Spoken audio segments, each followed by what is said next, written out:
সব মুসলিম দেশগুলো কিসে ব্যস্ত? ফুটবল বিশ্বকাপ আয়োজন করবে এটাতে ব্যস্ত। দুবাইকে দেখেন, কাতারকে দেখেন, তারা হচ্ছে বিনোদনে ব্যস্ত, পর্যটনে ব্যস্ত। কোটি কোটি টাকা আল্লাহ তাদের হাতে দিয়েছে, কিন্তু সেই টাকা তারা ইনভেস্ট করছে বিনোদনের জন্য, পর্যটনের জন্য। তাহলে এই মুসলমানদেরকে যদি আল্লাহ সুবহানাহু ওয়া তাআলা গোলাম না বানিয়ে রাখেন, কাদেরকে গোলাম বানিয়ে রাখবেন?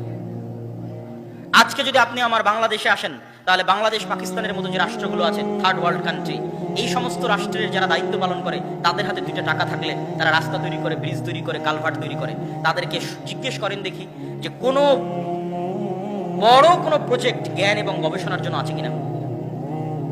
বিশ্ব বাদ দেন, দক্ষিণ এশিয়ার মধ্যেও ঢাকা ইউনিভার্সিটির নাম প্রথম তালিকায়, প্রথম লিস্টে নাই, বুয়েটের নাম নাই, সারা পৃথিবীর 1000 বিশ্ববিদ্যালয়ের মধ্যে নাই। কেন? জ্ঞান এবং গবেষণার জন্য বরাদ্দ নাই। জ্ঞান এবং গবেষণা নিয়ে কেউ চিন্তা করে না, প্রয়োজনও নয়। কেননা মদখোর, নেশাখোর, জুয়াখোর লালন পালন করলেই ক্ষমতায় টিকে থাকা যাবে। মদখোর, নেশাখোর, জুয়াখোর বানালেই মানুষকে গোলাম বানানো যায়। আর এই মদখোর, নেশাখোর, জুয়াখোরদেরকেই পাঠাবে হচ্ছে বিদেশে রেমিটেন্স ইনকাম করতে। কেন? বিদেশে কামলাগিরি করতে তো শিক্ষা লাগবে না। আমি কাউকে কষ্ট দেওয়ার জন্য বলছি না, কোনো মুসলমান ভাই, কোনো প্রবাসীকে কষ্ট দেওয়ার জন্য না, আমার জাতির অবস্থা বর্ণনা করছি। এই জন্য সরকারেরও গুরুত্ব নাই যে আপনার সন্তানকে শিক্ষা দিতে হবে বা সঠিক শিক্ষা আপনার সন্তানকে দিতে হবে, এটার গুরুত্ব নাই। তাহলে গোটা মুসলিম বিশ্বে মুসলমানদের কাছ থেকে শিক্ষা বিতাড়িত, জ্ঞান গবেষণা বিতাড়িত, ইসলাম বিতাড়িত। তাহলে তারা কি দিয়ে আল্লাহর সাহায্য চাইবে? কি দিয়ে? না চেষ্টা করছে নিজের বিজয়ের জন্য, না শিক্ষার জন্য, না জ্ঞানের জন্য, না দিন পালনের জন্য। তাহলে কি দিয়ে আমরা আল্লাহ সুবহানাহু ওয়া তাআলার কাছে বিজয় চাই? গোটা মুসলিম বিশ্বের অবস্থা যদি আপনি দূরবীন দিয়ে দেখতে চান, তাহলে একটা ছোট্ট উদাহরণ আমি দিয়ে থাকি। সেটা হচ্ছে, বিশেষ করে ইউরোপ সফরের পর আমার এই অভিজ্ঞতা হয়েছে। লিবিয়া, মরক্কো, আলজেরিয়া, এর পাশে হচ্ছে ভূমধ্য সাগর। এই ভূমধ্য সাগরের এক পারে হচ্ছে লিবিয়া, আলজেরিয়া, মরক্কো, আর ভূমধ্য সাগরের আর এক পারে হচ্ছে স্পেন, ইতালি, ফ্রান্স। তো গোটা পৃথিবী থেকে মুসলমানেরা অবৈধ পথে এখানে জমা হবে। সব মুসলমান, আফ্রিকার মুসলমান, ইয়েমেনের মুসলমান, সিরিয়ার মুসলমান, বাংলাদেশ, পাকিস্তান, আফগানিস্তানের মুসলমান, আর আফ্রিকার মুসলমান, সব এখানে জমা হবে। জমা হয় রাত 12টা-1টার সময়। বাতাস দিয়ে ফুলানো নৌকা, যে নৌকাতে কিছুই নাই, বাতাস দিয়ে ফুলিয়ে রেখেছে, ওই নৌকাতে গাদাগাদি করে 300-400 জন উঠবে। এই নৌকাটা ছেড়ে দিবে এই প্রান্ত থেকে, লিবিয়ার ত্রিপোলির প্রান্ত থেকে।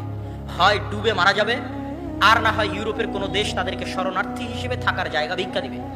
এরা আমাদের কাছে ভিক্ষা করতে গেছে যে তুই একটা পাসপোর্ট দে, একটা আইডেন্টিটি কার্ড দে, আমাকে একটু শরণার্থী হিসেবে তোর দেশে বসবাস করার সুযোগ দে। এই নৌকায় বসবাস করা, এই থাকা সবগুলো হচ্ছে মুসলমান। এটা হচ্ছে গোটা মুসলিম বিশ্বের মুসলমানদের অবস্থা। একটা ছবিতে যদি আপনি গোটা মুসলিম বিশ্বের মুসলমানদের অবস্থা দেখতে চান, এরা হলো তারা। এরা ওই দেশে গিয়ে কি করবে?